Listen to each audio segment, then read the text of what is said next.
Hey, man. Hey, man. Changing it up again. Hey, you know, variety is the spice of life. That's right. We should talk about something. And now for something completely different. Well, I mean, by completely different, what we're actually going to talk about. And then we're going to go talk about the whiskey. Yes. Yeah. But yeah, today's Episode 3. Episode 3 Of Rick and Morty. No, it's funny. It was, I almost watched Loki. It's like, it hit midnight. You were still in your room. And I'm like, you know what? I can watch this right now. So I didn't know when you'd be out. Sometimes it's Wow. midnight. Sometimes it's 2, 3 in the morning. Mm-hmm. I had no idea. I'm like, you know what? You got a bunch of beer in some coolers that have long since not been cool. I'm gonna go put those in the fridge. And as I was doing that, there you were. I'm like, alright. Well, I guess I'm not watching Loki. You can watch it after this. Well, yeah, I know. That's what I'm gonna do. So I'm gonna do. Cheers. Jesus Christ. Jesus Christ. Jesus. But I'm okay with this because I got to watch that new Rick and Morty episode Mm-hmm. for the second time. The first time I tried to watch it, it was kind of difficult because I was watching it on YouTube and the copy of it was just pretty bad. This is garbage. Kept like cutting back and like replaying parts, and it was just hard to follow. And just stupid. I don't like it. I don't like it. I don't like it. Nah. But now I have to properly watch the episode, and it's a good episode. It was probably one of the saddest episodes in a while. Yeah. Yeah. Especially if like you're in a place if you might be having like relationship problems or you know anything like that. It could definitely particularly hit home for you. Yeah, this was a rough one, but it was so good and so well done. It's just well, the episode itself wasn't too rough, but I think the ending. Well, the ending particularly like it just hit home so hard. Yeah, it was very reminiscent of like young relationships, which many people have been in that sort of situation where you're seeing somebody that you just know you shouldn't anymore. Yeah, it was. Yeah, you have to like see the signs, the red flags, so to speak. But like, and yeah, murdering a bunch of minors is a pretty big red flag. minors, not minors. ER, not OR. Anyways, before we get too deep into the episode, which we've already pretty much talked about the ending of it, we're drinking whiskey today. Yeah. You know, like whiskey. This is our favorite alcohol of choice. Oh, man. It's the first sip I've had so far. So good. Smooth. I will say, right off the bat, I mean, we're drinking Wild Turkey 101. Mm-hmm. Many of you might know this as the, college shot whiskey of choice. It's cheap, it's high proof, and while it does immediately probably remind most of you of vomiting, it's actually pretty damn good. Mm-hmm. We've been like into whiskey for a number of years now. Him longer than I have, but yeah. still. I hit the whiskey part of my alcohol journey pretty early on. But that aside, like most people think of Wild Turkey as like, oh, it's cheap, it's high proof, and get you super fucked up super fast. Yeah, they think of like the college frat house whiskey. And so a lot of people have really bad memories, or bad taste of this whiskey. But if you were somebody that really enjoys bourbon, like especially bourbon, and really enjoys whiskey in general, this is actually a great whiskey. Coming in at 101 proof, so 50.5% alcohol. So proof is double what the percentage is. Mm-hmm. This gets to showcase a lot of the flavors and features of a bourbon that you would otherwise not really taste in something this inexpensive. This Wild Turkey is just... It's actually pretty rich in flavor for something that you can get for... In this bottle, under $20. Yeah. For under $20, you can get this complex flavor. I mean, granted, it's not like super complex. It's not going to challenge you if you're a whiskey drinker or a connoisseur or anything. But if you're somebody who's getting into whiskey and would typically stay away from something like Wild Turkey, give it a shot. Yeah. You might need like a little splash of water or maybe an ice cube in there to kind of dull down a little bit of the heat. Mm-hmm. It is a high rye bourbon, meaning that the rye is the second highest percentage in the mash bill. Obviously, since it's a bourbon, it's 51% corn. That's not obvious. This isn't a whiskey channel. Most of you probably don't know that. A bourbon has at least 51% corn. It has to be just over halfway corn in the distillation, and then you can do whatever else you want with it. But rye is also a common component in American whiskeys, and this is a high rye bourbon. Meaning they use a lot of rye in their mash bill. So it comes off a little bit hotter, a little bit grassier than your typical bourbons in this area.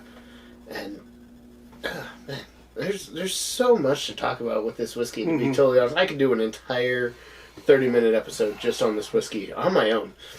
Yeah. I was like, while you're talking, I was trying to like get like some of the flavor notes out of there. Mm-hmm. And like, I'm definitely getting vanilla. Oh yeah, and the caramel, like right off the bat. It's very classic bourbon flavors. You get vanilla, you get caramel, oak, a little bit of cherry. Mm-hmm. It's definitely your classic bourbon flavors, but it also adds that rye, so you get a little bit of that grassiness. Mm-hmm. Yeah, there's like a little bit of spice in there. Mm-hmm. Yeah, like it's super flavorful, like a little clove. Yeah. Like, it's got like, it's super complex for such a cheap bourbon. Absolutely. And at the higher proof, you can really get a lot of those flavors coming through. Plus, there's not too much heat.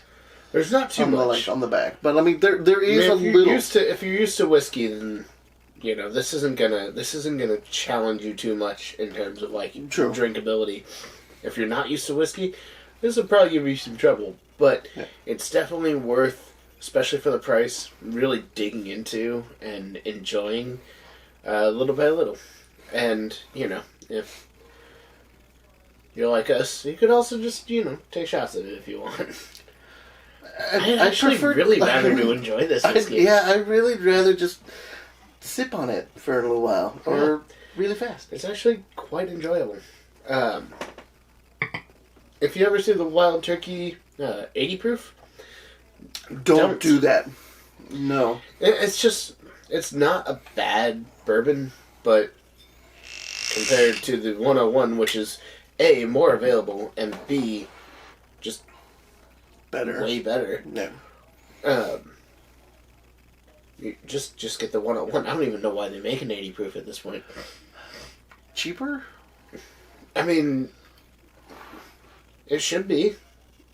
I don't even know the last time I saw 80 proof for sale. True. I honestly don't really know what the price range of 80 proof is. Yeah. 101 generally for a $7.50 bottle like this, you're looking at about $17 to $20. Something like that, yeah. For a handle, you're maybe looking at $26 to $30. Something like that, yeah. pretty damn good prices for a very underrated whiskey. For like a nice flavor profile like this, it's very, very reasonable. If you're a bourbon connoisseur and you don't know that Wild Turkey is actually good, give Wild Turkey another chance. Yeah, give it a try. Don't let your college years ruin it, or your high school years. For those of you that got into it earlier, it's definitely worth actually tasting, exploring, revisiting. The whole reason I got into it was because of Roger Rabbit. The whole reason I got into it was because it was way better than Jack Daniels when I started drinking. Jack Daniels just tasted like dirt.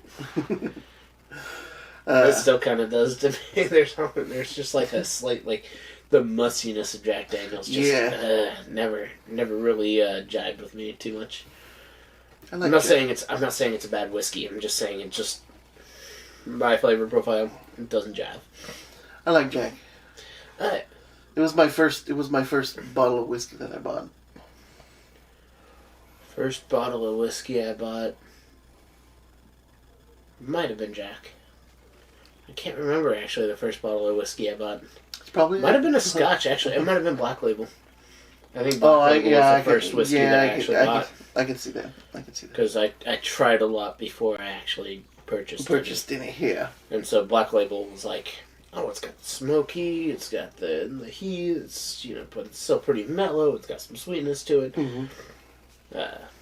Yeah.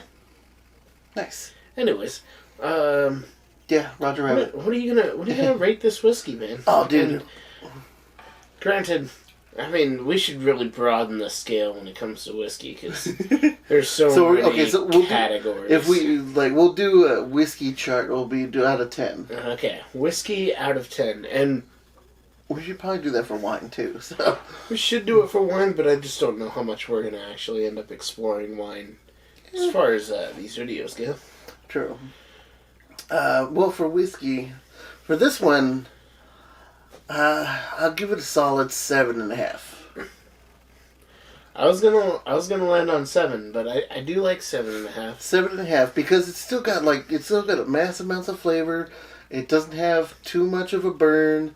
It's the little bit of water that you add to it, it just brings out more of the flavors.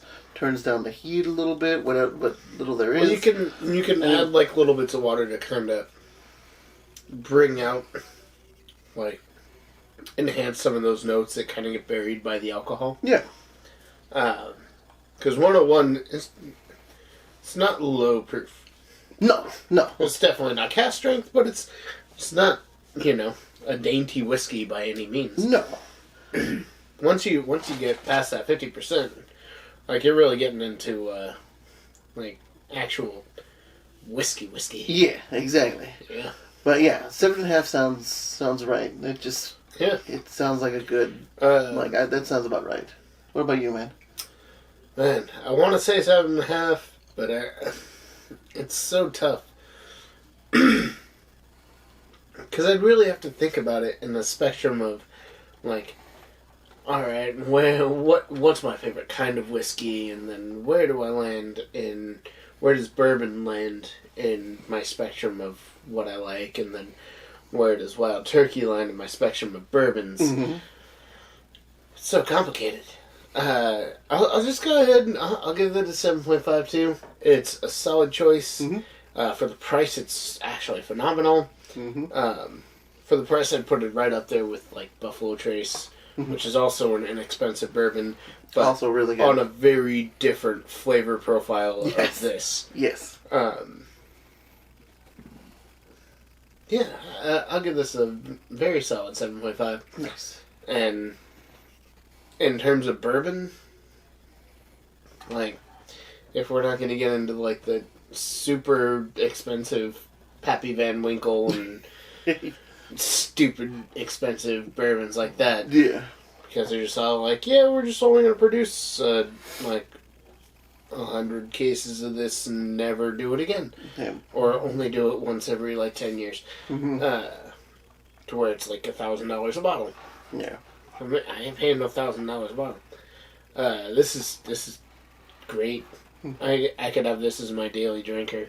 Oh yeah, if I were a daily whiskey drinker, which I used to be. I just don't drink that much anymore. Or at least I try not to. Same. But anyways, dude, this Rick and Morty episode, man. Dude, seriously. So relatable. Yeah. Yeah. Yeah, very. It's the Captain Planet episode. Planetina. Obviously, watch the preview. You see Planetina fighting the sewer rat. The diesel weasel. The diesel weasel. That's right. The diesel weasel. My acid rain. It just starts like acid rain of Rick and Morty, and oh man. The fucking shirts, dude. Oh, dude. Oh, totally. The Rick and Morty pussy pounders. That was the original plan, was they were going to go off. Yeah. It starts off with them, like, getting these custom-made shirts. And it's the Rick and Morty pussy pounders. Which is already fantastic. I want one of those shirts. I know, right? They talk about merchandising and stuff, which is obviously quite meta because Rick and Morty has massive amounts of merchandising. Oh, yeah. Already. And I guarantee these are going to be shirts available, if not by Adult Swim, by literally anybody else that produces Rick and Morty merch. Yeah, it'll probably show up at Hot Topic within the next month or two. Yeah. Hot Topics, Spencer's, just anywhere that sells shirts like that, you're gonna find that shit. It's gotta be the exact same thing, like color 100%. Scheme, everything, sensors. Yeah. It's even got the frickin' the trim is different color. Doesn't flow as one thing. It's the collar and the trim, two different colors. Yep. From the actual shirt, but there also has to be the second one when he changes it to summer. Yes. There needs to be both. An actual printed on thing where they add the ponytail to Morty. Ponytail to Morty. And cross out Morty and put summer. So good. Oh, it's so stupid, but it's so good. I love it. I love that, like, Rick was so ready for that instance where he already had a shirt to give Summer to fucking do that in the first place. Yeah, he probably did it in the car on the drive home. Yeah, exactly. After Morty threw the shirt on him. In his face. He's not interested. Let's go. Yep, exactly. Without even talking to him. Serious. Oh, man. There's some good shit in this episode. Yeah, honestly, we should actually probably do more research on these episodes before we film, because there's so many little things that I noticed throughout the episode, and sometimes I just don't remember. There's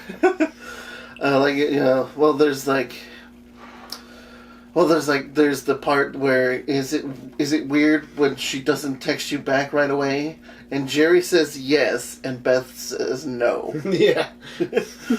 I really which is the psyche which does the psyche of Jerry, but also the psyche of insecure men.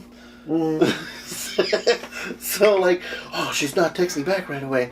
Obviously, she's cheating on me. Yeah, and she's talking to somebody else. Obviously, exactly, to some stupid extent like that. No, it's probably she's busy and didn't have time to text you right away. People do have jobs. Yeah, people have jobs. People have lives. Exactly. People, fall asleep or take showers or any number of things. Just don't want to reply immediately. Exactly. And it's stuff like that you could relate to. Yeah. And this whole there's a lot of things in this whole thing that's super relatable. There is actually a lot. I mean, watching the whole dichotomy of Morty going through the whole thing with his mom, and his mom is obviously, Beth is trying to look out for him and trying to make sure he doesn't get hurt. Mm-hmm. And in the end he ends up getting severely hurt, but because he still cares, but he knows that he shouldn't be in a relationship because it's not a healthy relationship for either one. Yeah. I think a lot of us been in similar situations, Oh, you know? yeah. Like your friends have told you, like, this is not a great relationship. You should probably get out of it. Mm-hmm. And yeah, like we've all been there. Like, not that sound. There's been like times where we all like been in relationships where like, oh, you gotta watch out. I don't know if this is a good one. Like you should be careful. Totally. Yeah, like and then like you gotta see the red flags. This is a great episode for whiskey. I'm gonna tell you what. It really is, seriously. This one kind of hit something. Yeah, no, it definitely did. You gotta watch out for those red flags, whether you want to see them or not. You can't overlook things like that. And yeah, I mean, if your friends tell you something's wrong, you gotta at least give them the benefit of the doubt. Mm-hmm. You know, like if you're gonna keep pursuing something like that, you gotta give them the benefit of the doubt. And just know that they're looking out for your best interests as well, not just they don't like the person you're with. Yeah, absolutely. Although it may also be both. They may not like the person. Oftentimes the two go hand in hand. Yeah, they may not like the person, and they're also looking out for your best interests. Yeah. Yeah. But then we got the whole B story with Summer and Rick, which is also like, in some ways kind of relatable. I mean, it's definitely more out there. Mm-hmm. Where you got Summer and Rick going to, which kind of relates to our Loki discussions. Yeah. They're going to different apocalypses and partying it up with people that know they're gonna die. Yep. Well, what do they do? What do people do with their know they're gonna die? Whatever they want. Yeah, whatever they want. Mostly screwing. Drugs and having sex? Drugs, alcohol, and sex. Yep. You know, sex, drugs, and rock and roll. Yep. I mean, like, Summer is the one that was having the most fun, or at least for the most of the first planet, and then most of the second planet. Yeah. And then the third one, yeah, she's all bummed out because Rick got all attached to, what was her name? Daphne? Yep, Daphne. Fucking Daphne. What a bitch. Her fucking elbow tits. Elbow titties. Goodbye. Hello. Oh, man. The elbow titties part got me. Got me pretty good. The first time I watched that, I'm just out like, fuck. Like, they show that, like, their elbows have, like, little appendages when they're on that planet, but you don't really think much of it because Rick and Morty, sci-fi characters, like, they have testicle-looking things everywhere on aliens. Mm-hmm. Yeah, like most aliens, like hepatitis C has a big old scrotum for a chin. Like, it's not unusual to see very phallic, scrotal, titty like appendages on aliens. Oh yeah, not in so you don't really think much of it, and then it becomes like an actual thing. Like she uses her elbow titties to seduce Rick and get him to actually care, I guess. I don't know. Maybe he's just lonely and actually wants to connect with somebody. Well, yeah, like there's also that part. I mean, it seems like the family is starting to drift a little bit farther away from Rick and become its own entity. Yeah. And Morty's going off more and wanting to do his own thing, like be with girls and stuff like that. And of course. And Rick is kind of... Which we've seen actually a lot of between the end of season 4 and into this season. Into this, yeah. Is Morty getting actual relationship development. He's gaining more confidence. He's finally developing as a character instead of just being the whiny side character kid. Yeah. Which is, I mean, another great thing about this show is just that they really do kind of dig into the characters. Mm-hmm. Except for Jerry. Jerry's just still kind of a piece of shit. And I'm sure that's mostly by design. Yeah. There's so many Jerrys out there. Oh, man, no kidding. But, like, a big part of the episode that I noticed that leading into it, I'm all like, oh, is this going to be another, like, bullshit kind of moment for Morty? Was when one of the Planeteers takes him to the back, and he's like this fucking Boston guy, you know, he's got that fucking bald head and he's all Boston and shit, he's gonna fuck you up and shit. And he starts, like, trying to intimidate and threaten Morty to, like, leave Planetina alone. And then, like, he starts using the fire thing on Morty, and Morty just fucking straight up kicks his ass. Yep. And then murders the shit out of him. And, like, there were a couple moments where you think, like, oh, is Morty gonna bitch out? And he's all like, no, it's just like, fire in your face pretty much sucks. Of course you're gonna wince away from that. But as soon as he gets the opportunity, he fucking takes it. Yep. Oh, he yeah. kicks the shit out of him and kills him, and then goes on to kill the rest of the Planeteers.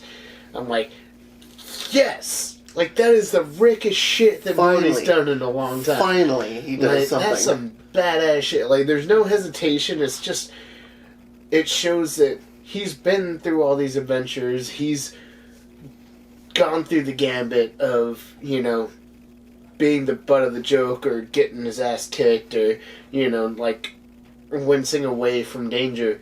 And now he's just, like, full on embracing it and just taking control of situations that he ends up becoming a part of. Yep. So it's a really big character development for Morty where he's just, like, instead of, you know, like in the Purge episode where they have the whole moment where he gets pushed to the edge. Yep. This is where he's already at the edge. All you need to do is just tip him over. And he's already just full on, like, oh, I'm ready to fuck shit up. Yep. And he does. He does. I really loved that moment for his character. It was a very rewarding part of that episode. I was very happy about that. Kind of shows more of the direction that they're going to go for the series as a whole. Thank God, because Morty sometimes is annoying. Yeah. Sometimes, but not like... you know, and at the same time, like, we're starting to see Morty become more of, like, a man, like, actually progress as a character. We're seeing more of Rick kind of, like, digressing into, like, less Rick things to do. Yeah. You know, like, in this episode, he, you know, falls for this Daphne chick and goes completely against his own rules. Yep. Summer has to pull him out of that. In previous episodes, like, we see him, you know, kind of get dominated by Mr. Nimbus. You know, yeah, we where see he would have, like, automatically just kicked his ass. Yeah. I mean, Phoenix Person was about to fucking straight up murder him before, of all people, Jerry shows up. Yeah. We're seeing a lot more of Rick failing and Morty stepping up. Which kind of lends a little bit of credence to the whole Morty becomes Rick theory. Which is, you know, not likely, but shit, who knows? Anyways, we're kind of talking about how, you know, Morty's stepping up to be a more confident person, and Rick seems to kind of be digressing into, I guess, complacency. Yeah. You know, the end of the last season is kind of him talking about how, you know, the whole goal is to be left alone. And, you know, he went through his hero phase, the galactic government wanted him dead for so long, and then they didn't really care about him anymore because Beth, or Clone Beth, Space Beth, took the role of being, you know, the Luke Skywalker of, you know, the galactic government. And they're just like, well, you know, he is the smartest man in the universe, but if he's not really fucking with us, then why do we care? Yeah, exactly. Here's this much more significant threat that's literally trying to overthrow us. I think Rick has reached a level of complacency where he's just kind of like, yeah, you know, whatever. Yeah, it definitely seemed like near the end of the 4th season. Like, I think it started actually when Beth and Jerry got back together. So, end of season like 3. it's season 3, like where it was a slow progression through season 4, and then it's just starting to like hit really hard now. Because like Space Beth is like out there kicking ass, and like Rick doesn't really have a name for himself in space anymore. Really, yeah. I mean he does, but not at the same level as he did at the beginning of the show. It's not as much relevant because he's not really doing anything anymore in terms of the whole intergalactic, interdimensional, omniscience thing. Yeah. Which is like kind of how I mean, I guess you could kind of relate him to God in Christianity, where it's like, oh yeah, at the beginning he was doing all sorts of things, but now he's just like very observantly passing judgment. It's like, well, wait, why isn't he doing things now? He doesn't care? Yeah. Does he exist? Like, what is even going on? I'm sure there are probably aliens that are just all like, wait, that really happened? Like, does this person really exist, or is it just a story that's kind of just being handed down? Yeah. And so the government's just all like, it's just a story. Don't worry about that. He's not going to bother us even if it is real. But this person over here, fucking our shit up left and right. Just enjoy Rick and Morty for what it is. Episode to episode. It's goofy. It's stupid. It's vulgar. It's just enjoyable. It's sad. It's depressing. It's sad. It's depressing. It really makes you reflect on life. Pulls in your heartstrings. Yeah, it makes you reflect. Yeah, it's like this episode really, especially the ending of this episode, really reminded me of the Unity episode where Rick falls back in with an old flame, and she leaves him because she knows it's what's best for her and also what's best for him. Yeah. Because both of them together were very self-destructive. Yeah. It's kind of the same thing where Morty realizes what's going on and breaks off the relationship because he knows it's bad for himself. Yeah. That it's going to be toxic for himself to continue on with that. And so it really hits home. Like, you can love somebody to the ends of the earth, but, when they murder 300 people, as much as you love them, it's just not going to work out. Yeah. Granted, Valentina is still out there. Yeah. She no longer has, the middle-aged children to handle her. Yeah, that was weird. Yeah, but when she refers to them as children, and then they all come out and they're like, oh yeah, they've been my children since the 90s. And it's like, oh yeah, that makes sense. That was 30 years ago. Yep. Yeah, God. I like every major nationality. I thought that was hilarious. Oh my God, yeah, that they even mention every major nationality when they talk about the kids. I was like, there's 2 white people. There's 2 white people.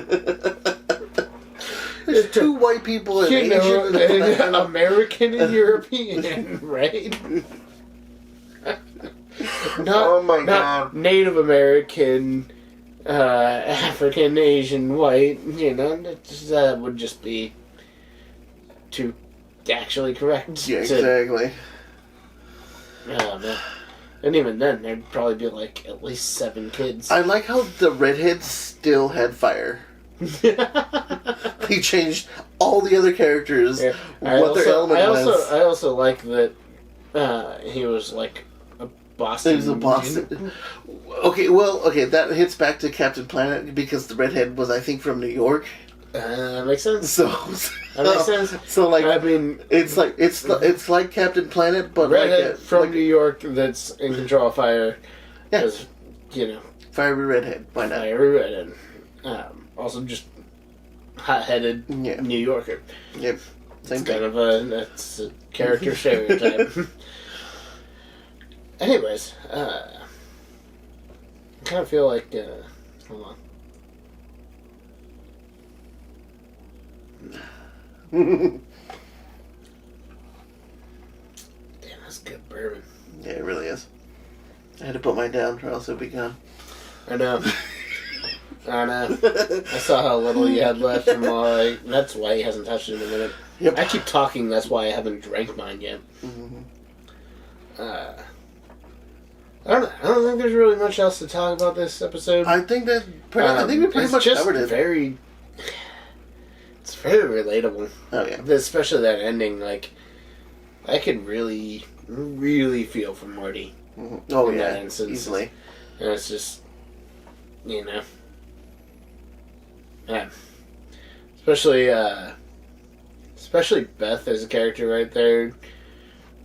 You know, the whole time she's just pushing towards, you know, like, what do you think? You're rushing into this, you know, like, love can be fleeting, things don't always work out, like, you know, slow down, think about things, stop trying to, like, push it so fast, so far. Yeah. Like, I get that. And then in the end, all she can do is just comfort him as he knows what it is, you know. Well, he did what he had to do. I mean, like, it was the right thing, and no matter how hard it was. Mm-hmm. It still sucks, but it was the right thing to do. Which is really hard. Yeah. Definitely is. Definitely is. We've all been there. Yeah. And if you haven't, You will. there's a very good chance you will. Yeah. But anyways, here's to you. Here's to me. Friends for life, which always be. If by chance we disagree. Well, fuck you. Here's to me.